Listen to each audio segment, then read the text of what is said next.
Good morning and Jai Guru, everyone. So nice to see all of you here. It's indeed a blessing and a privilege that Nayaswami Devarshiji and Vasudev are here with us today, especially on this weekend when we have Lahiri Mahasay's Mahasamadhi on Friday and his birthday tomorrow. And obviously, we all know that Lahiri Mahasaya is the harbinger of Kriya Yoga for this new age. And what could be more special that Nayaswami Devarshi ji, who is the director of Ananda's Global Kriya Yoga Sangha itself, is here to spend this special day and weekend with us. While most of you know him already, I can see some new faces in the room. So I'll just share a few lines of introduction. He came to Swami Kriyananda in the 1970s and started working with him in 1977. And since then has dedicated his life to Kriya Yoga and to serving Ananda full time for the past 47 years. He is based in Chandigarh now and also heads Ananda's monastery. And currently, he is leading the effort to set up a large hermitage there as well. So, once again, Devarshiji, it's a pleasure to have you here with us today. And I would now request you to come and help us lead the satsang. Okay, thank you, Mitesh, and what a joy to be here with my Mumbai friends and people online. This is a second home for me in Mumbai. I would come here once a month and serve here with many of you, and it's just very sweet for me to be here this weekend. So, okay.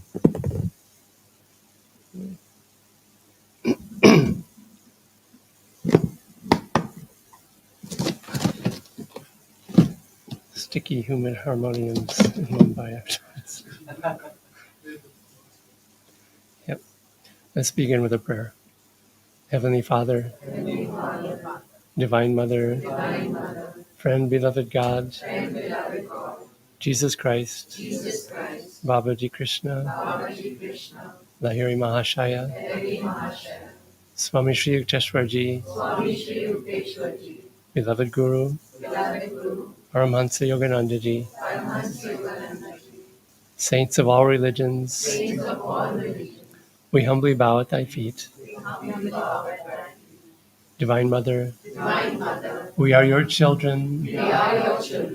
Show us the way to find our way home through these great masters that you have sent to us. May we follow them to divine freedom in this lifetime. Om Shanti Shanti Shanti.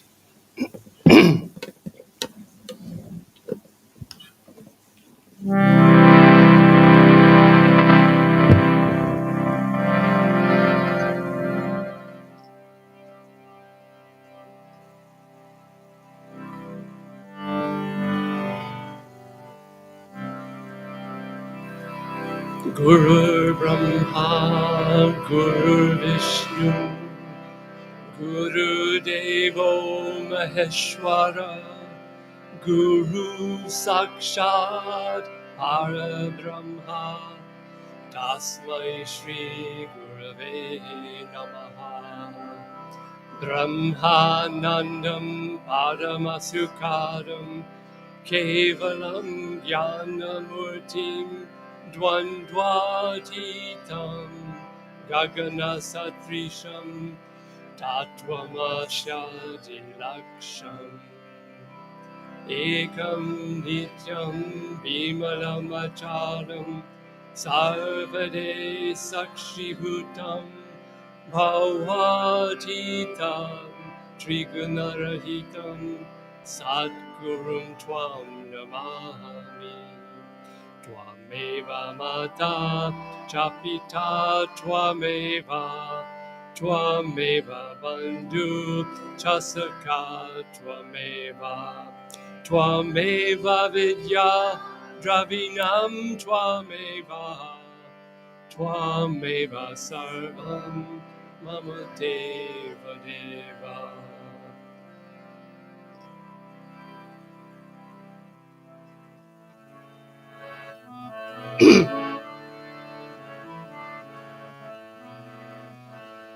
How shall I love thee, Lord my God, with every breath I breathe? How shall I love thee, Lord my God, with every breath I breathe? Just as a fire may burn a whole forest, burn to the root my desires. Just as a fire may burn a whole forest, burn to the root my desires. How shall I seek thee, Lord my God, with every breath I breathe? How shall I seek thee, Lord my God, with every breath I breathe?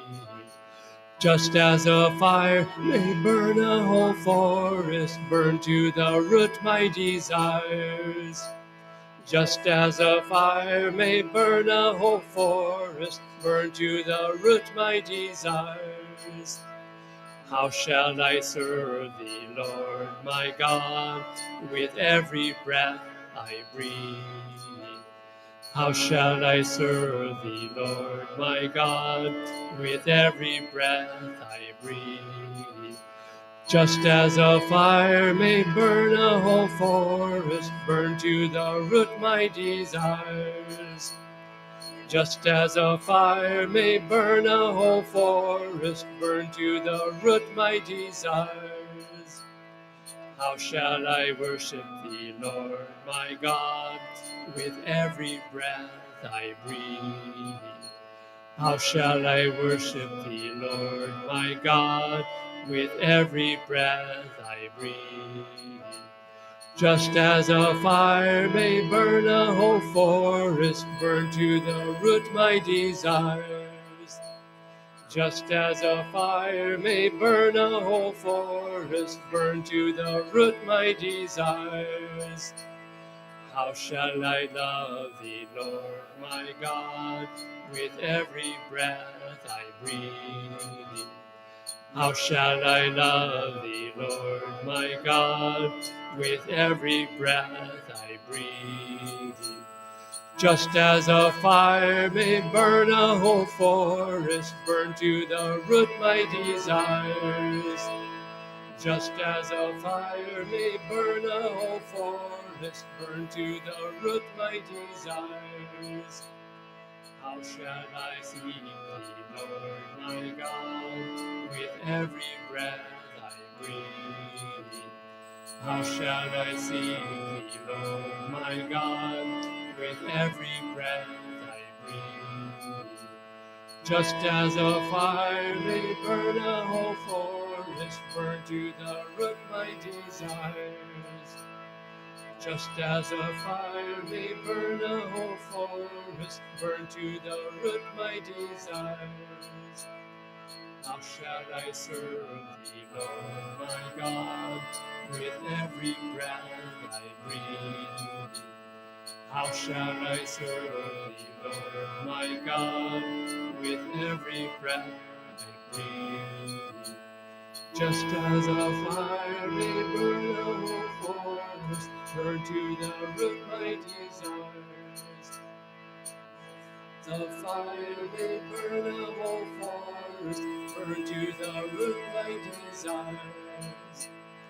How shall I worship thee, Lord my God, with every breath I breathe? How shall I worship thee, Lord my God, with every breath I breathe? How shall I worship thee, Lord my God, with every breath I breathe? How shall I worship thee, Lord my God, with every breath I breathe? With every breath I breathe.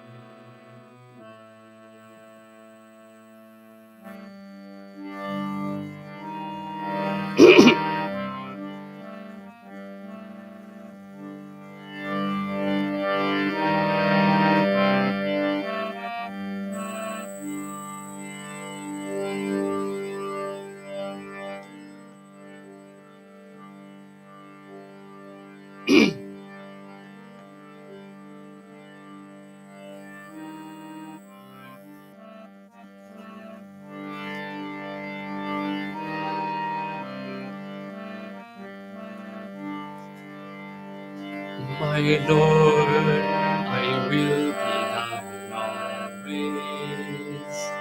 My Lord, I will be thine always. I may go far, farther than the stars. I may go far, farther than the stars. But I will be thine always. My Lord, I will be thine always. Devotees may come, devotees may go. Devotees may come, devotees may go. But I will be thine always. My Lord, I will be thine always. When I die, look into mine eyes. When I die, look into mine eyes. They will mutely say, I have been thine always. My Lord, I will be thine always. I may go far, farther than the stars. I may go far, farther than the stars. But I will be thine always. My Lord, I will be thine always. Devotees may come, devotees may go. Devotees may come, devotees may go. But I will be thine always. My Lord, I will be thine always. When I die, look into mine eyes. When I die, look into mine eyes. They will mutely say, I have been thine always. My Lord, I will be thine always. I may go far, farther than the stars. I may go far, farther than the stars.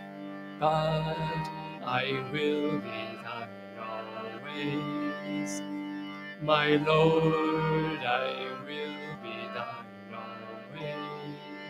always. Devotees may come, devotees may go. Devotees may come, devotees may go. But I will be thine always. My Lord, I will be thine always. When I die, look into mine eyes. When I die, look into mine eyes. They will mutely say, I have been thine always. My Lord, I will be thine always. My Lord, I will be thine always. My Lord, I will be thine always.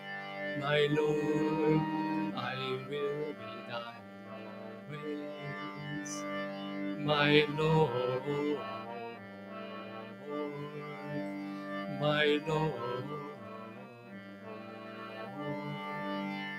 my Lord, I will be thine always. My Lord, I will be thine always.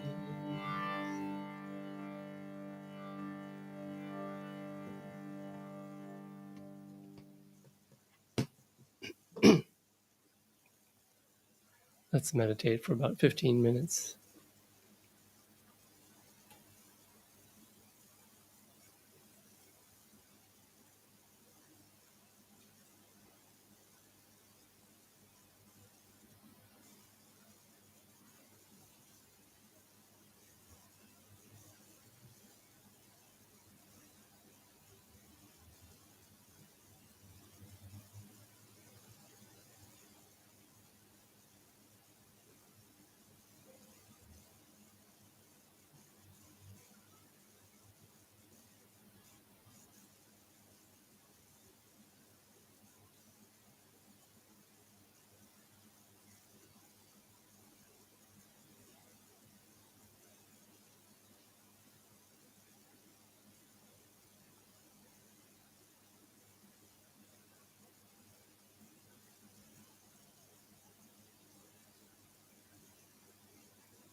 That's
good.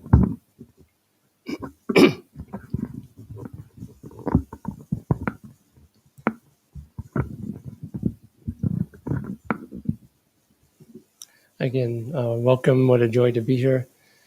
People here, is this right? Yeah, it's on.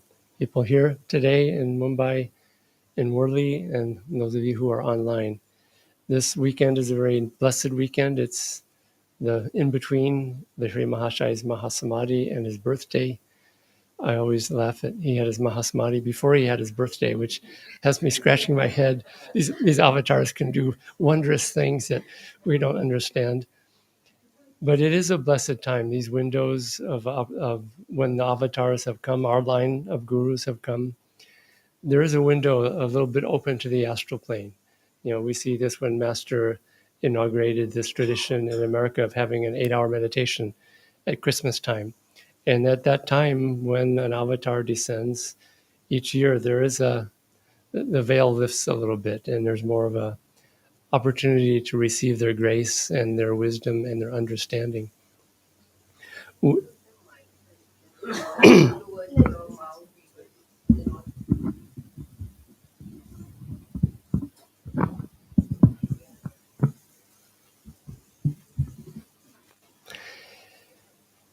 What Lahiri Mahashaya brought was really a seed to start the whole Kriya Yoga movement in a way. And you can't separate him from all the other avatars. They're a lineage. We use that word, but it's almost like a line that has been drawn from Babaji to Lahiri Mahashaya through our great ones to Swami Kriyananda to Ananda Sangha. And it's not only the traditional guru disciple, passing on the ray of light. In their case, it was really, in some ways, more about taking Kriya Yoga further and further into the fruition of what we see today. Because when Lahiri Mahashaya came in 1863, or when he met Babaji, and that Kriya seed was planted for the first time, that was in Raniket, it was in the Himalayas, it was in a very different time than we have now. But it was done for this time. And in order to reach this time, it was like a relay race with the avatars, except even more than that. They enhanced and added to it. And in Kali Yuga, you always go back to the origin and you go back to the source, because we were joking with Sonic and his child here that in an ascending yuga cycle, which is we are in Dwapara Yuga, people get smarter and smarter. So children are smarter than their parents, which is really hard. They just have a more awareness and understanding of energy. And in the descending ages, people get dumber and dumber. And so you look back to those who were earlier to try to get the real truth, and to the old traditions and the old ways, because they were higher. But when you come out of Kali Yuga into this ascending age, the old ways don't work anymore. That's an old way of thinking. And Kriya Yoga came for this time we're in right now. Babaji said that he understood the complexities of and the influences of Western civilization. And it's no longer Western civilization. It's just everywhere. And here we are in Mumbai. You just see it, and you can't blame the West anymore. It's been developed everywhere equally, and it's part of evolution. It's a good thing. I mean, it's just coming out of an age of somewhat ignorance with medicine and other practices and other things, and we're coming into an age that's more intelligent and more aware and more practical, but also way more complex, and a lot more complex than when Lahiri Mahasaya received Kriya from Babaji in that cave in Ranikhet. I mean, it was a very simple time. And if you trace this lineage and how it kind of came to us, you start to see how and why Kriya Yoga and how it works. And so Babaji, in a way, he gave a seed of Kriya Yoga to Lahiri Mahasaya. Lahiri Mahasaya planted the seed and took care of this young, very small Kriya tree, nurtured it. And it wasn't for his time, but the tree was there, and he demonstrated with his life what it was going to be for eventually. Because when he received Kriya from Babaji, he had a family, he had children, he had responsibilities, he had a job. Does that sound familiar to anyone here? When you all received Kriya Yoga, it was when we already were established in all these things. And just like I think many people here, when we received Kriya, we thought, oh God, I could just go off to the Himalayas and disappear. Why do I have to have all these responsibilities? And Lahiri Mahasaya said the same thing, remember? He went to Babaji and he said, I'm here with your band in the Himalayas. Thank you. I'm not going back.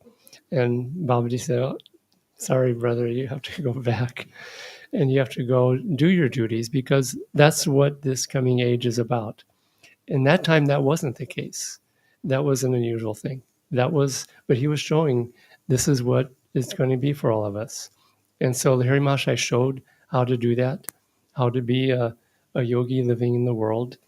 We think of him as a householder yogi, but Swami he said he was no more a householder than he was a Himalayan yogi who was in seclusion in a cave. He wasn't either. He was just a yogi who happened to be living in the world. And that's how we should see ourselves. Try not to see ourselves as a householder yogi or a businessman yogi or a monk yogi or whatever. It's just, we're yogis, but we are living in this world. And so Lahiri Mahasaya, he raised that plant and then he gave it to Sri Yukteswarji. And Sri Yukteswarji, he was one of the most practical people there was. I just want to read from Autobiography of a Yogi, where about Yogananda describing Sri Yukteswar. Practical people aroused his admiration. Saintliness is not dumbness, he said. Divine perceptions are not incapacitating. The active expression of virtue gives rise to the keenest intelligence.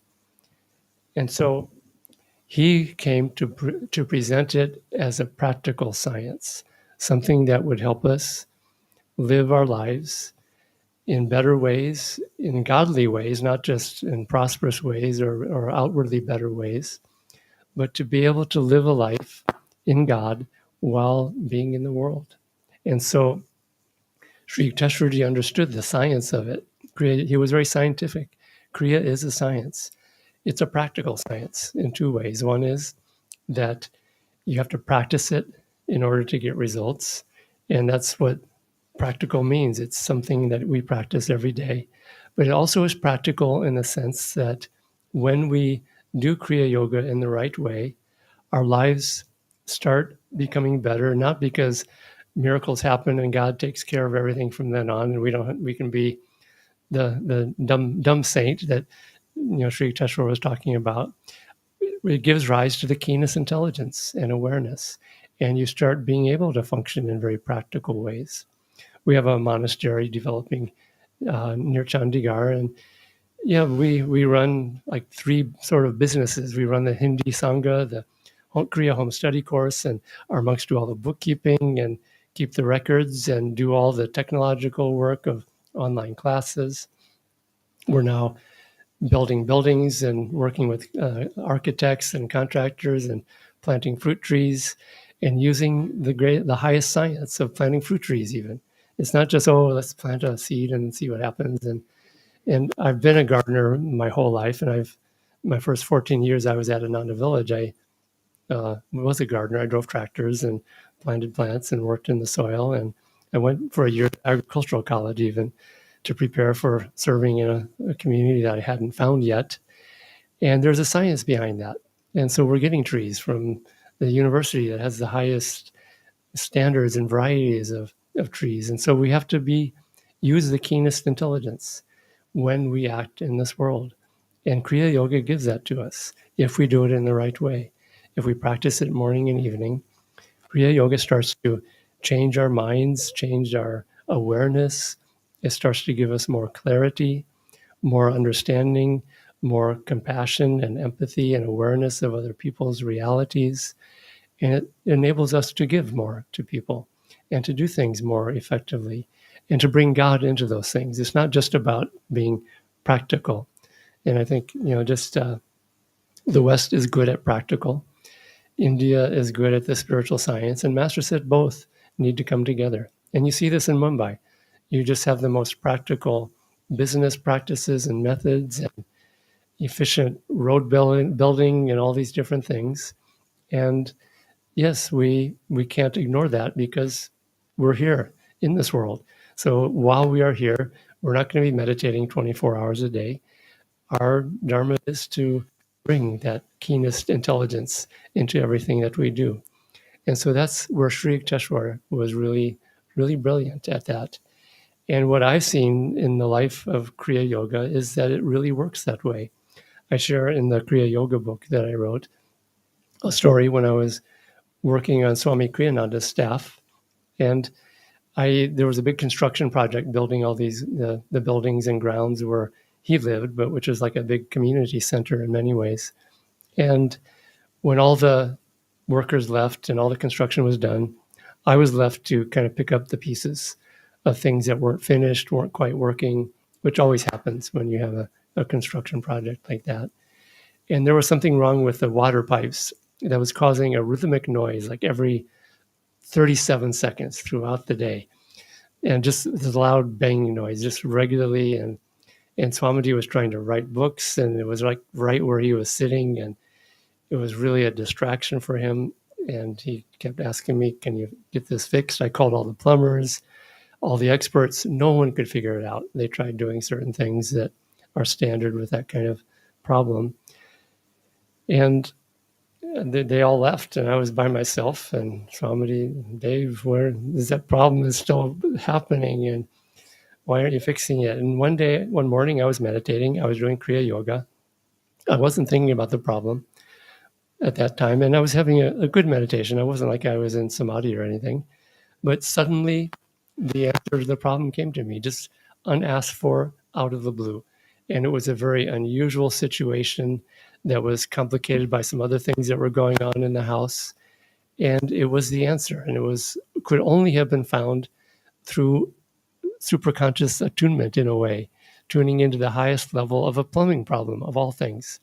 And to me, that shows human relationship problems, business problems, all these things can be solved through Kriya Yoga. Lahiri Mahasaya said this, solve all your problems through Kriya Yoga. What did he mean? He didn't mean that you would do Kriya and then God would solve your problems for you. Sometimes that happens when we just have done our best and we just can't do any better. No, it meant that by practicing Kriya, not in some magical way, but really by practicing meditation is what he really meant. He was saying that the results of practicing Kriya and deep meditation take us into an uplifted state, which is the realm of solutions. Swamiji talked a lot about how problems are more on the subconscious level, the solutions are more on the superconscious level. And if you just look at the problems and have problem consciousness, you're on that lower level. So to find solutions, to find inspirations, new ideas, inventions, new creative music, art, new ways of working with your children, who are these Dwapara Yuga children, and you're just, oh my God, how do I deal with these Dwapara Yuga children? Because it was a lot easier in Kali Yuga. You just kind of yelled at them and told them what to do, and they did it. And now it's really different. And so even problems like that, by And this is how it works. It's Master said that thoughts are universally and not individually rooted. That means that ideas, new music, new art, new ideas in business, answers to business problems that we have, they're universally rooted. They're out there in the universe, is what that means. So every problem that we have has a solution floating around out there. And where are those solutions floating around? They're not down here in the subconscious, they're up here in the higher states. And so the way to find the solutions is to go where those solutions are, which is in that uplifted state. And so when we meditate, and this doesn't mean you have to go into ecstasy or anything, but just when we're in a calm, open, uplifted state in meditation, we're in the realm of where the solutions are. And so this is how it helps our daily lives. One of the ways that this works is the science of yoga, which is Patanjali's second Yoga Sutra, Yoga Chitta Vritti Nirod, which is yoga is the neutralizing of the vortices of chitta, of feeling energy in the heart, not in the mind.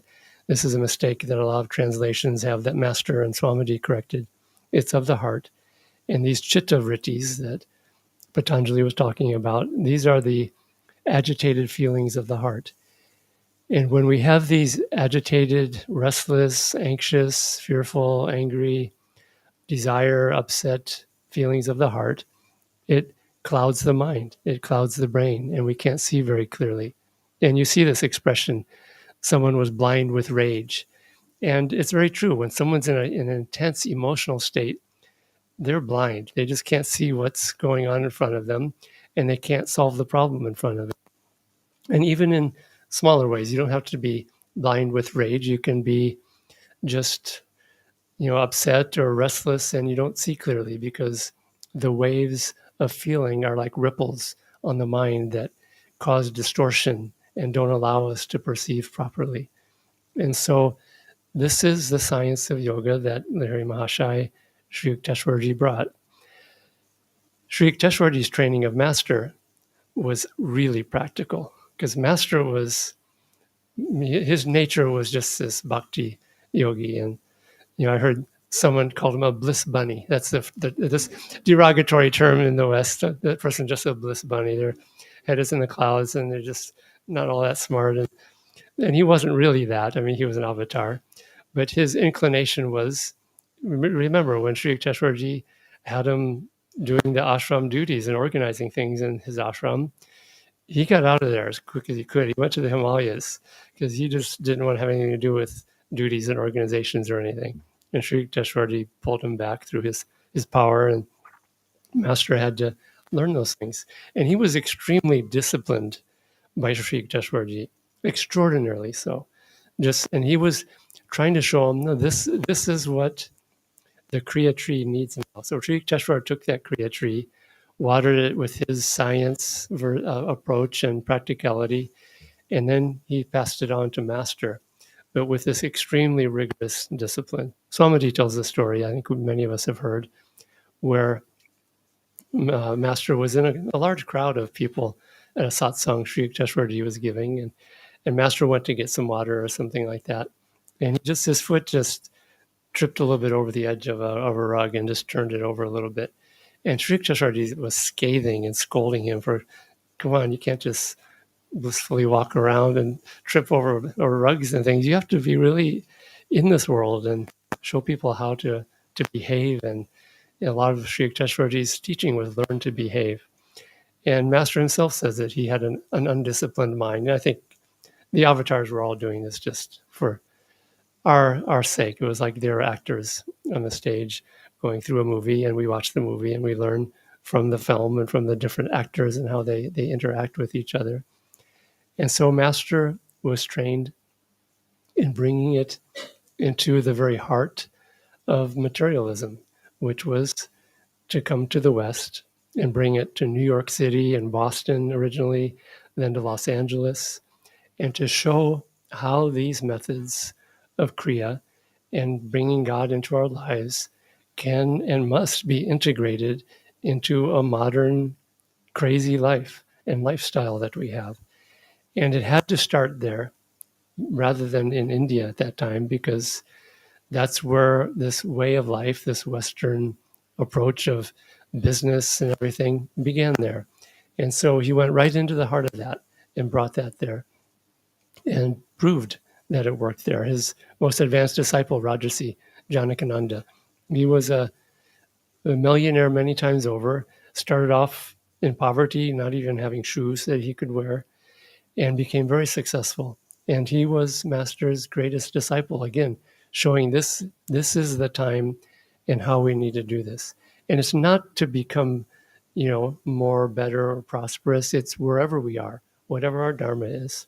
If it's a businessman, yes, it's to be great at it. If it's a parent, a teacher, a musician, it's to be great at that. And that's what they brought us, and that's what Master proved.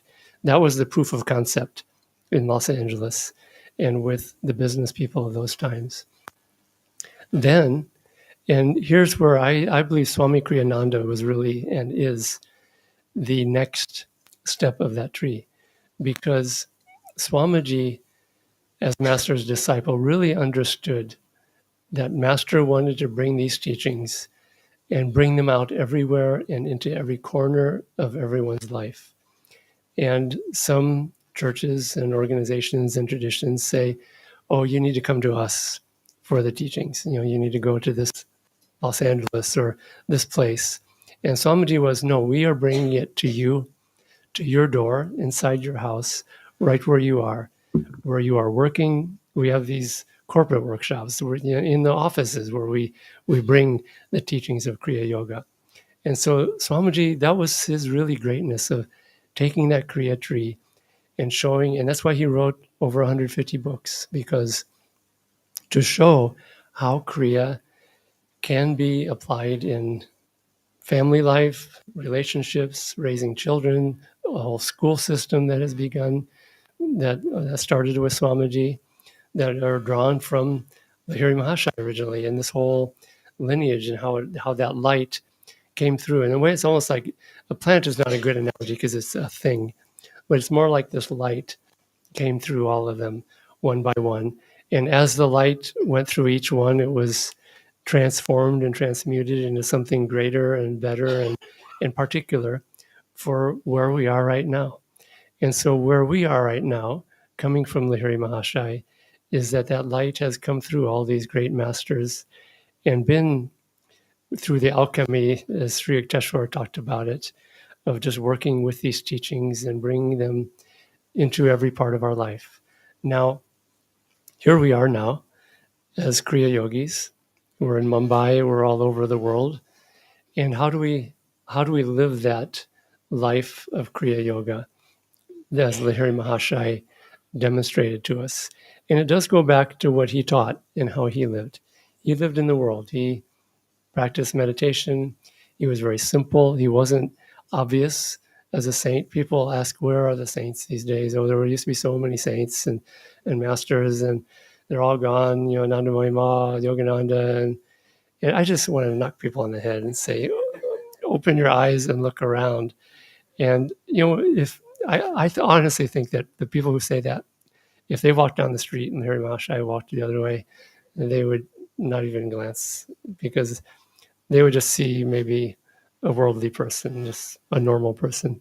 There's an expression, a phrase, a saying of, I think it was from Ramakrishna, where he said that if a pickpocket sees a saint, all he sees are his pockets. And he sees pockets everywhere. And so if he sees a saint, if he sees anybody, all he sees are pockets.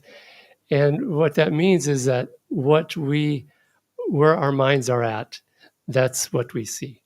And if the feelings of the heart are calm, our awareness is really uplifted, we go into that uplifted state twice a day in meditation, then if we see a saint, we have a really better chance of seeing the saint rather than seeing their business clothes, because there are saints in business clothes. And so, yeah, a worldly man sees only a worldly man, and a pickpocket sees only pockets. And so there are saints. Just keep looking around. They're among us. And I've seen them and I've been around them, and They are here, except they are now living here in this world and showing and fulfilling what Sri Yukteswarji, Lahiri Mahasaya, all these great ones came to bring. How do we do it? It's because sometimes I think these teachings are, and we'll have time for questions here in a bit, and we'll have questions for people online also. So feel free to start typing questions in the chat or coming up with them. Sometimes there's a tendency to think in too outward of terms, as if it's all about Kriya Yoga in daily life, which we talk about a lot. So it's not, there's nothing wrong with that. But then it just becomes only about daily life. Whereas really the way that Kriya works is not just by looking outside and in our daily life. It comes from within, from having a really strong inner life and a strong practice of Kriya Yoga, morning and evening. And what happens when we start meditating like that is that we start to change our own consciousness. We start to act more from an uplifted state during the day. We start tuning into different of these aspects of God and starting to become instruments for that and starting to see it and behave like that. And what I mean is this, that people also they want to have visions of God. It's, that's kind of, and I think we all want visions of God. I'm not putting that to the side. It's a wonderful thing.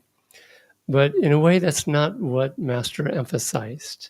It was about daily inner communion with God, with the Guru, and with one of what he called 8 aspects of God. And when we do that regularly, when we commune every day with God as joy, as love, as light, then in a very conscious way, then when we go out into the world, we start becoming instruments for that light and that love because it's just part of us. It's not like we have to even try to do it. It just happens naturally because we're immersed in that. And it just, for a saint, they just sort of exude that light and that love and that harmony and that joy. And so a daily strong meditation practice starts to really get the little self out of the way and these divine qualities start to enter into our lives. And so this is the practical side of it, but it has to start from having that strong inner life. I'll just tell a brief story of Anandamoyi Ma, who had a disciple, and he would have, every time he meditated, he would sit down, close his eyes, and he would have a vision of the entire Leela with Krishna and the gopis playing. And that's what he would see every time he meditated, just like a movie in front of his eyes. And apparently it was a very real thing that he was seeing. And this went on for a couple of years. And Nandamoy Ma was his guru. And so he was trying to get her advice. And he was telling her about these visions. And it was like, gosh, I wish I had that every time I sat down to meditate. But interestingly, what she said was, so you have this every time you meditate. It's been going on for 2 years. And she said, so have you changed during that time? Are you less quick to anger? Are you more kind? And are you more generous? And he was very honest and introspective. He says, well, no, I haven't really changed much at all during that time. And then she said, maybe you should meditate during that time. What she was saying was, rather than just watching something, which could have been very real, I don't know, be immersed in the divine, which is very real, because anything that makes very real changes in us and in our lives, that's a true experience of God. Whether, and a vision can do that, but a vision doesn't always do that. But when we commune daily with the divine as light, as love, as these qualities, then it really does start to change us over time. It's just day by day, week by week. It doesn't happen instantly with Kriya Yoga. I've just seen it takes time and patience. It's a practice. And just anything that you practice, whether it's athletic skills, musical skills, you do the exercises and you do them the first time. It's not like you go become Michael Jordan the very first time you would dribble a basketball and learn a couple of tricks. It takes time. It takes practice. It takes regular practice. It takes doing it over and over again. And then with Kriya Yoga too, it takes practice. And you see this over the years, that those who really do this every day, they really start to change. And I'm just, it's joyful coming here to Mumbai because I don't visit here very often. And when we are growing spiritually, we don't always see it very easily because it's hard. I mean, we go through tests and we go through struggles, and we tend to see that, and it can seem really difficult. And we don't see the growth in ourselves very easily. I've shared this many times, but when I was growing up, my parents were very wise, like a lot of wise parents. And so when you're a child, everyone seems really big, and you always seem really small. Even though you're growing, you still seem like, God, everyone's bigger than me, and I'm still really small. And so they would put up against the wall, and they would make a pencil line on top of our head to show our height, and then put the date on it. And yeah, over time, yeah, I can see I'm getting bigger and bigger. This is fun.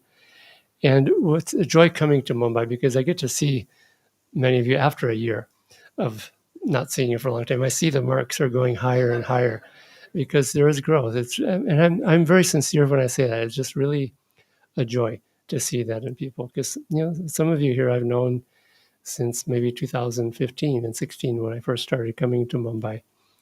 So this is the process of Kriya Yoga and how it works. It's a lifelong step-by-step process. And when you follow what the masters gave to us, you become saintly or saints, or even Jivan Mukta in this lifetime, which is what Master said one should hope through the practice of Kriya Yoga. And I've seen this. I testify. I've seen this. That's the joy. The greater joy in some ways of practicing Kriya Yoga for 47 years is knowing thousands of Kriya Yogis and knowing many, many very close loved ones and dear friends who practice Kriya Yoga, and seeing their entire arc of their life from when they came to Ananda, and seeing some of them even leaving the body, and seeing the extraordinary freedom that they've achieved and gained through practicing this, and through service, and through all of these things. So this is the way that Lahiri Mahasaya gave us. I'll read a couple quotes from Autobiography of a Yogi. And this is just from Lahiri Mahasaya, and this is important. And Master wrote, the great Guru, Lahiri Mahasaya, taught his disciples to avoid theoretical discussion of the scriptures.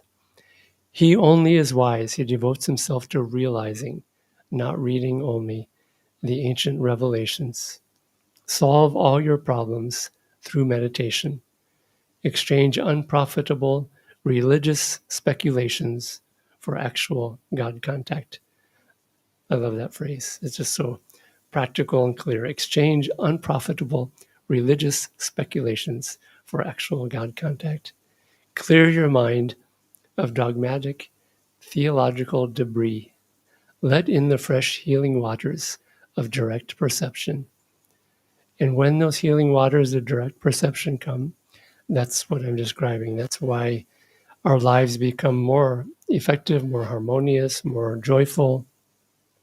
Attune yourself to the active inner guidance, the divine voice as the answer to every dilemma of life. And then just one last thing Master said about Kriya.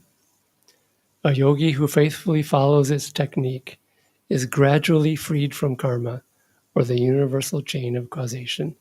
Gradually, not instantly. When I was working with the Kriya Sangha in the U.S., I was in the Kriya office, and I would answer the phone. And one day someone called in and they said, well, I'm trying to decide whether to get Kriya from you guys or from somebody else. And, how does it work, and how quickly does progress happen? And I talked like this about, it's a gradual process. It can take years, maybe even to the end of life, but it does happen. And this guy was sort of disgusted at hearing that. He said, this other group said they'll give me samadhi in 6 months. He hung up the phone. And I didn't argue with him or try to convince him, because people need to learn. I mean, I'm not judging that person, because he wanted freedom. And yeah, we all do.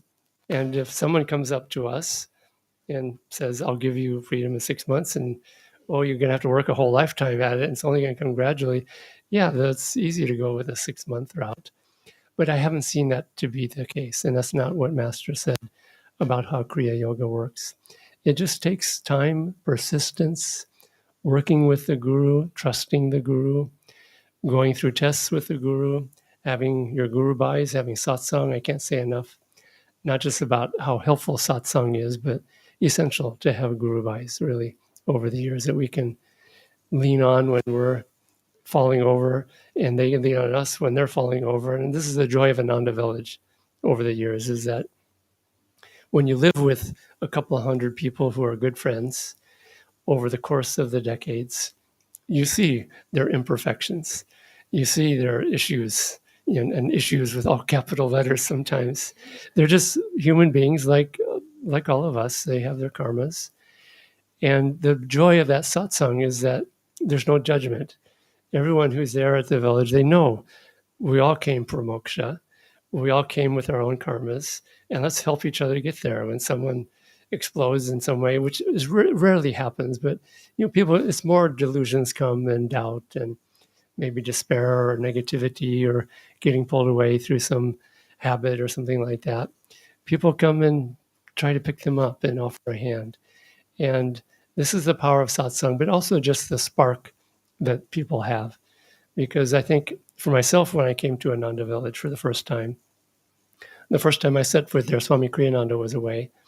And I understood that this is probably where I was going to spend the rest of my life already, even though before I visited there. But then when I met the first few people, the light in their eyes, the joy they had, I knew it. This is it. This is home, because I want what these people have. And whatever they're doing, I'm going to be doing, and I'll do this for the rest of my life. And so we sometimes need that spark.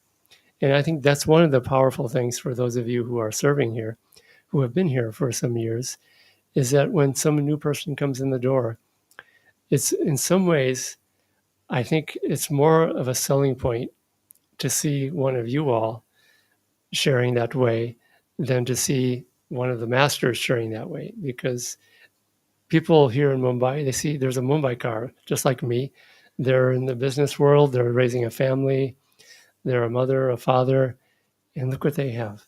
I can do this too. This is for me. It's not just for monks or babas or people living in the mountains.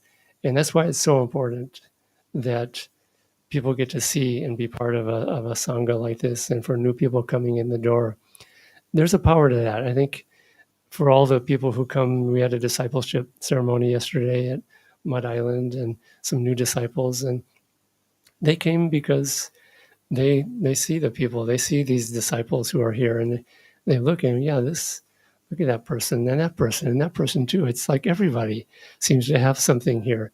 And that's the power of Kriya and discipleship, of course, to our great line of masters. And so I think I'll open it up for questions here, either in person or online if there's questions.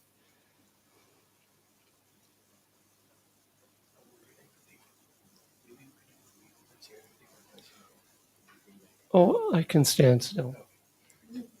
Thanks. So I can start with a question. So recently I came across a quote from Revolution of Christ that wherever you are geographically or at your own level of consciousness, God will come and meet you there. Yes. If you sincerely, with sincere heart, if you call Him.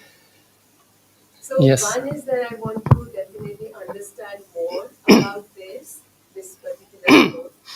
And also, do we need to go through all our karmas to get free, be given mukta? Yep. Like if we have to be free in this lifetime, if that's our aspiration, then I need to work out all my karmas. Yeah, those are two questions, and two big questions.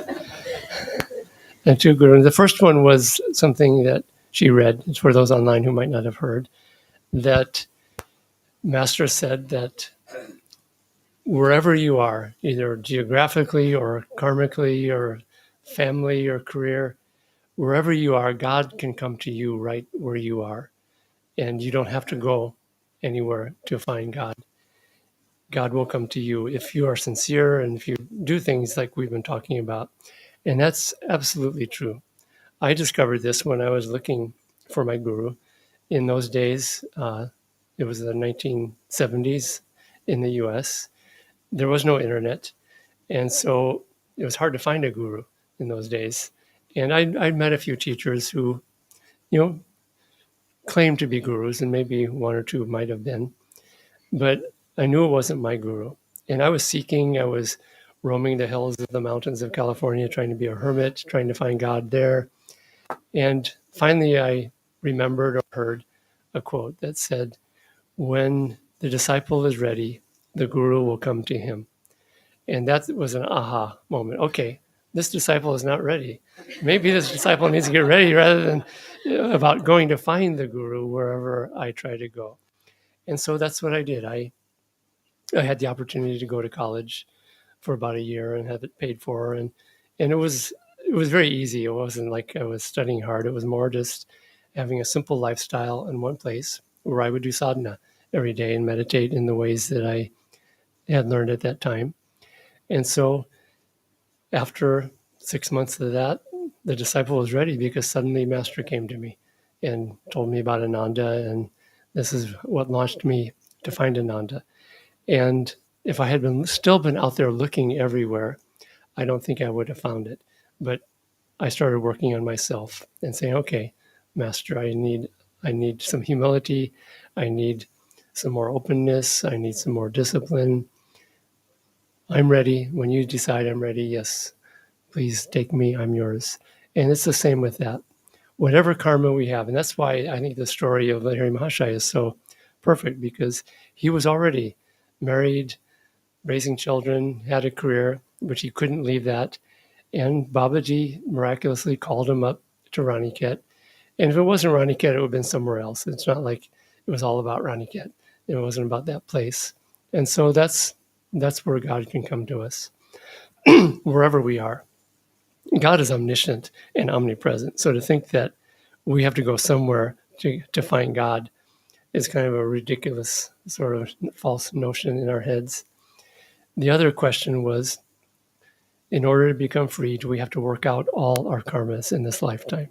Because I think many of us, I hope all of us, follow what Master said. You should hope to become a Jivan Mukta in this lifetime through the practice of Kriya Yoga. And I think we should all aspire to that. And every single one. And he said that Kriya can bring us there. If we fail at that, big deal. We've made a lot of progress. We've aimed high. And so aim high with these things. I had a practice one year. It was a sort of a New Year's resolution, which was that if I don't fail this year many times, it means I haven't set the bar high enough for myself. And so failure was okay that year. And if I failed, okay, it means I'm right. I'm aiming high. And so for devotees and people who are really serious, yeah, it seems like we fail a lot. That's kind of a strange part of the spiritual path. In a way, the purpose of meditation is to merge into God. And every morning when we meditate, if we haven't merged into God, then we failed. We've come short a little bit in a way. You could argue that, but that's the result of aiming really high. We don't just want a little peace of mind and a nice, pleasant life. We want moksha, and it's achievable. And I've seen it with so many people who have practiced these teachings for decades. I believe many have. Some have.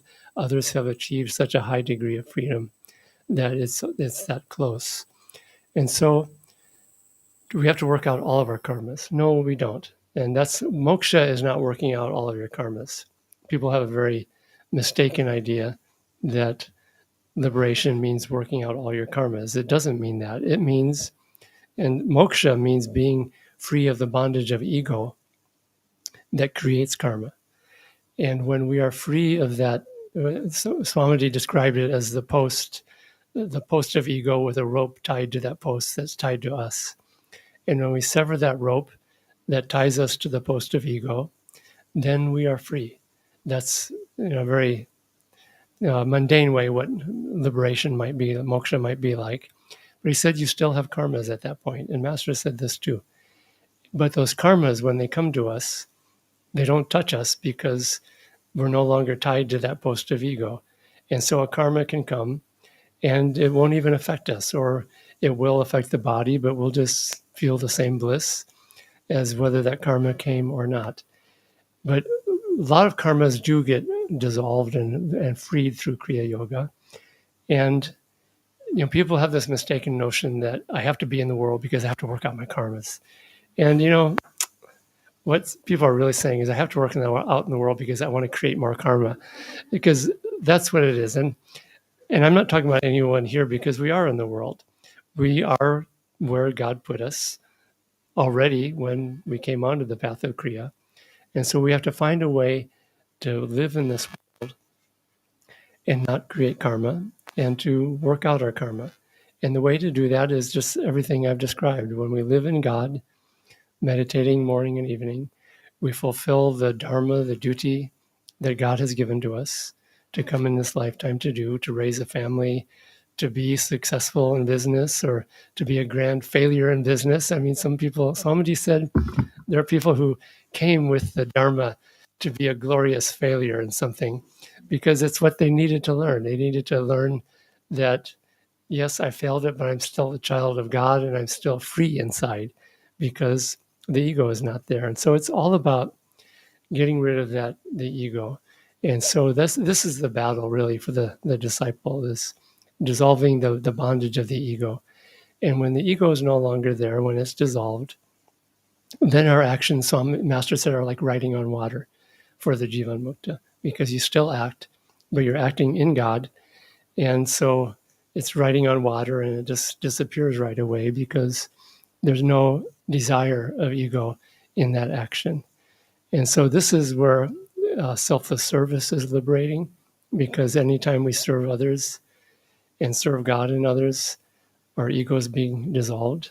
Anytime we meditate, our ego starts to be dissolved because we're offering ourselves into the light. This is devotional self-offering during Kriya, dissolves the little self. And so as that happens over time, that's the real liberation. And yeah, we work out karma as we go along. But in the end, Swamiji said that a Jivan Mukta still has karma. They can work it out in a single meditation. They can incarnate in multiple bodies at the same time.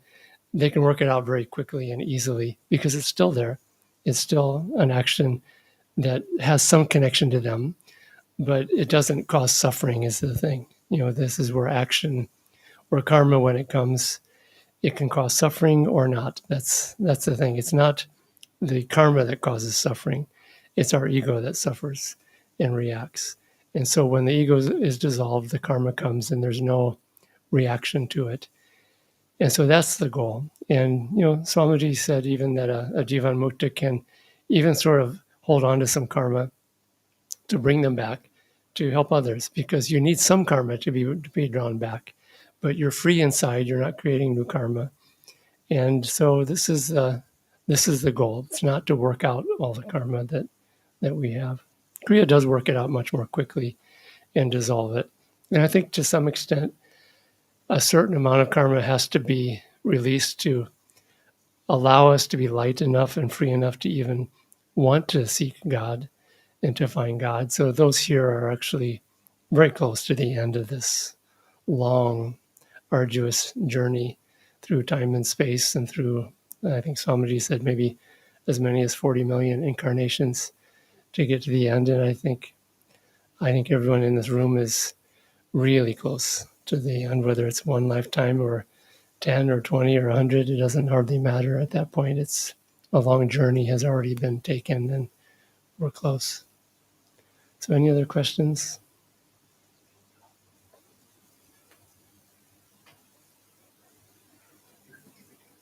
I can ask one more. There's one here. So it's related to Veda's question.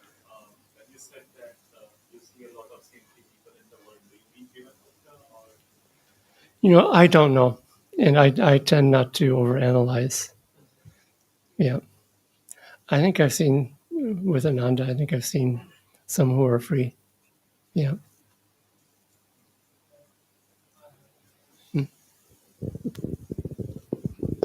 Uh, I have to touch little bit of personal thing here, so please excuse me and forgive me for that. My father, Dr. Krishna Charan Lahiri, and he was a disciple of Nitai Charan Banerjee, who was also direct disciple of Pancharan Bhattacharya. So my father used to practice, or also at the same time pursue his profession in medicine. And I used to start learning from him a lot, but he was not giving me any initiation. So I asked one day that, what do you see? And he says, I see many things, but the best thing I see is I have to tell you something in Sanskrit. I said, tell me. He said, Rathena Rathena drishyatang vamanam punarjanmo na labhate. That is what is the final thing of Kriya. So I kept that thing in mind, and I've been trying my best, as you said, with your blessings, Guru's blessing. But I always go up to the spiritual eye, but finally I don't see that Rathena Drishyate Bhavanam Punarjanma Nara. Okay. So God comes to different people in different ways and at different times. And our part is just to be patient and to keep trying, keep asking. And when it's time to see the light, to see the vision of God, that will come. Kriya Yoga, I share this in the Kriya Yoga book. There was a disciple of Yogananda. Her name was Peggy Dietz, and she was a very unusual character. Her biography or stories of her life are really amazing. She was always visited the astral realms, and she became a disciple. And Master tried to keep her down to this earth, and that's how he worked with her. And she was very funny and humorous, but a very deep soul. And she said, for Kriya Yoga, it's like a gardener. And I could relate to this. It's like a gardener raising a fruit tree. And the practices are the gardener's practices with the fruit tree. And you plant the tree, you water it, you fertilize it, you prune it, you protect it from pests and animals. And in its own time, that tree will bear fruit. And because I've grown a lot of fruit trees, and I just planted 100 fruit trees or so up in the north, I know about fruit trees, and it's true. Some trees can take 10 years to bear fruit. Some can take 1 year to bear fruit. And sometimes even two trees next to each other of the same variety, they're different because they have different karmas. But our part is just to do the practices. And if we persevere, have faith, have trust, sometimes we just need to be stronger in ourselves and trust in the Guru.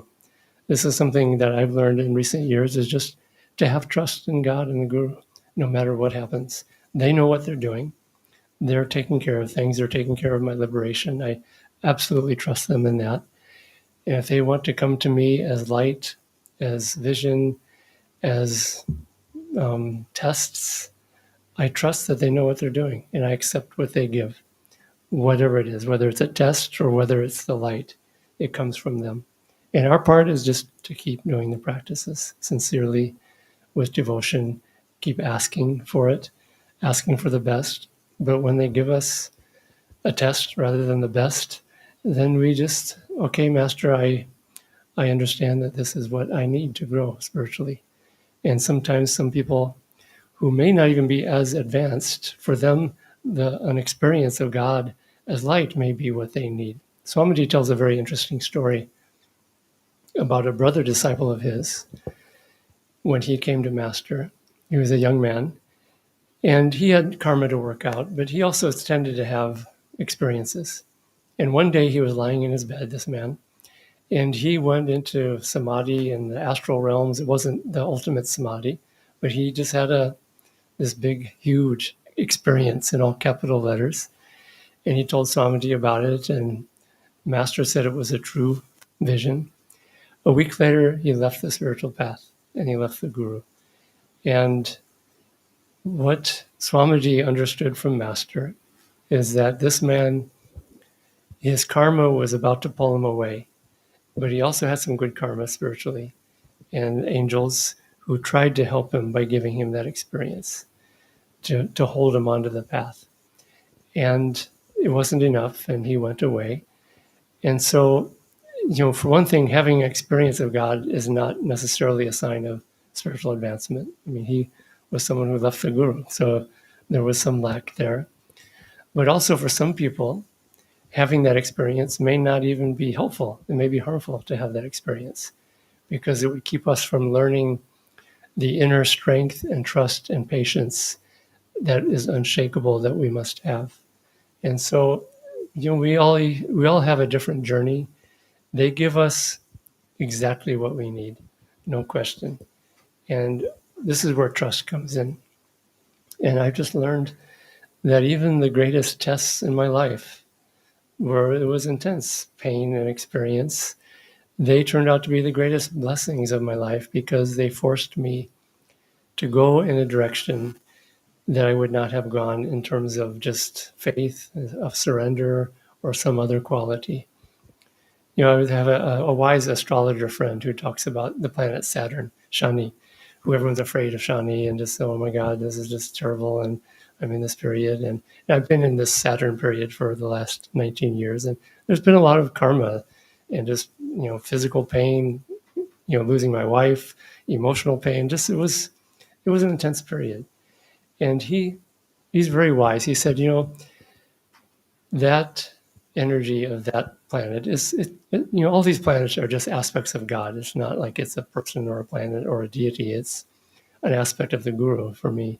That aspect of the guru is trying to teach us through suffering at times to try to find that place within ourselves where there is no suffering. And that place is in God, within ourselves, in peace, in moksha, in inner freedom. And that's what that period did for me. It kept pushing me, okay, the suffering is not going to go away. I'm not going to let up until you start learning better how to find that place where there is no suffering. And that's in joy, it's in bliss, it's in upliftment. And it's possible, it's there, it's always there. We just don't seek it there. And so when suffering comes, we think, oh my God, this hurts too much. Oh, why are you beating me up, Lord? And this and that. And it's to help us learn. And if the light comes, it's to help us, bless us. And our part is just to trust God and Guru. They know what I need. And yeah, keep trying, keep asking, keep shaking the tree of the gurus and saying, please give me some fruit. I'm desperate for some fruit, and shake that tree. And yeah, eventually that fruit will come, and it won't come if we don't keep shaking. So if we just ignore it, it won't come. But yeah, keep shaking, keep asking, but also just accept what comes and accept what the guru gives us. And in that acceptance and in that trust, there is an extraordinary amount of freedom just in that state of being. And try to find that state. And even in that, we can be free, even in that moment, if we just have that complete childlike trust and acceptance in God. So I think one more question, maybe. You've been on the planet for 47 years. Uh. That's a lifetime by any measure. What's your secret sauce? Just what I just said. And the catch is staying on the path. That's the catch. And I've seen a lot of people come and a lot of people go through Ananda Village, people who have been meditating for some years and they still left. So the trick is how to stay on it and to stay true to it. That's kind of why I was talking in this way just now about having that trust in God and Guru, having that sincerity, having a discipline of a daily practice, having Guru Bhais around us. Anyone who does that for 47 years will get amazing results, guaranteed, without exception. And I know when a salesman says it's guaranteed, it's like, okay, I want to read the fine print here. And the fine print, there is fine print there. It says you just have to keep doing it through the course of the lifetime. That's all. It's that simple. But it's not easy because doubt comes. We go through periods where, oh, this doesn't seem to be working anymore. Maybe I'm not worthy. Maybe I'm not good enough. Maybe it works for everyone else, but not me. Or maybe this isn't my path. Maybe I'll try something else. So all of these are the real karmas that are the challenge. People think of the worst karmas as stuff that happens to us more outwardly, but really spiritually, the worst karmas are these doubts and these despair or giving up, or you're almost there and then you give up. I mean, how many lifetimes have we almost gotten there and oh, it's too hard, I give up, and we've come so close, and just it's that determination. As a wise friend of mine said, don't have a plan B. Just I'm going this lifetime with God, with Guru, with these practices. I'm following them. That's it. I'm not looking anywhere else. And yeah, in the midst of your life here, but I've seen it. That's possible even here with the busy lives that people have. But staying true over the course of a lifetime, that's all it takes. It's really that simple. Master said that for Kriya yogis, if you stay true and deeper, he said, it's not just kind of lackadaisically hanging on, true and deeper over the course of a lifetime. He said, you'll be liberated at the end of this life, or you'll be put into a situation where next lifetime you can be reborn into a family or a situation where you can finish the rest of it off. So I believe that. I really believe it. I've seen it in many people. But that's all it takes. Okay. I want to ask as soon as I'm on the path, and for me, it just happened that there are so many times that living with within the family, with friends, there are emotions that come up, not necessarily positive. Mhm. The anger and sometimes judgments come up. So I want to know, as soon as a judgment or an emotion comes up, is that karma? Yeah, she says if a judgment or emotion comes up, is that karma? Uh, yes, sometimes it's a past karma. Sometimes we're creating it in the moment. I heard, I don't know where this originated, but someone said the first thought you have of a desire or judgment, that's the karma. But if you continue with that thought, the second time you have that thought, you're choosing that. And I think people who have difficulty with a lot of emotions, I think they're choosing it a lot. It's past karma also because they've chosen it a lot in the past. And so, yeah, we do have to take control over our emotions, not by suppressing them, but by recognizing that, okay, I don't need to feed it. I don't need to indulge in it. I don't need to have that second thought of judgment. And maybe if we catch the first one, I think we can blame that on God and blame that on the other person or blame that on the situation. But the second thought, if it continues, that's a choice that we're making. And we have to learn how not to make that choice, which means being stronger in ourselves and just practicing Hongsa, calming those ways, those chitta vrittis of the heart. But that's a life's work. And that's what we're doing. And don't be hard on yourself when you get given again to some big issue that we've been carrying around for a lot of lifetimes. Just keep working on it, but also take responsibility for it. Devashiji, there is one question online. Do you think we have time Sure. for that? Mm-hmm.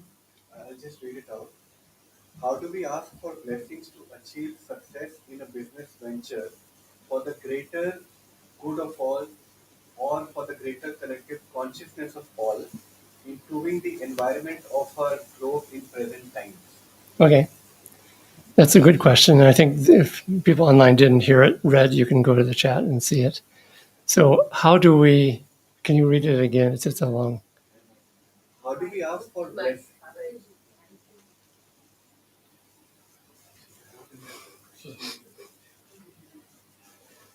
The first part of it is enough. How do we ask for blessings to achieve success in a business venture for the greater good of collective Yeah. consciousness? How do we act for blessings for success of a business venture for the greater good of the collective consciousness for the environment, for all of humankind? And the first step is to ask that question, because simply not hardly anyone even asks that question. So just having that awareness to ask that question is a huge step on the way there. And I think it's one when we start a business venture or any venture, it doesn't have to be a business venture, it can just be some seva that we're doing. Ask Master, ask Divine Mother, how can I do this, and what is the best way to do this for the good of everyone or for the good of this group of people?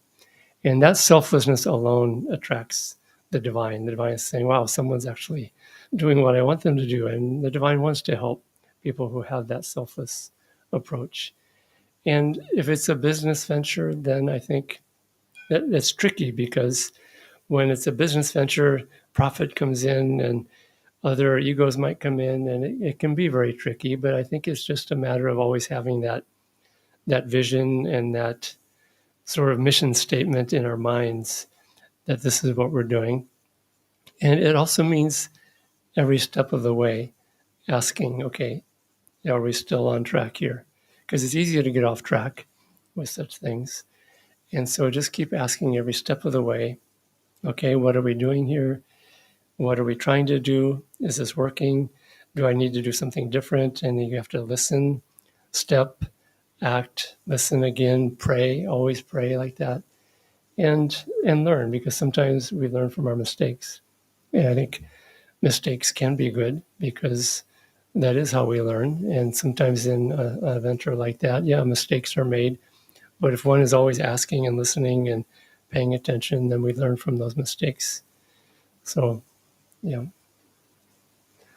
okay. But I'm glad people are asking that question. We need a lot more people asking that question.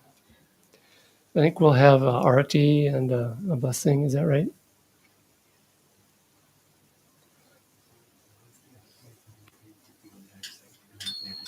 Okay.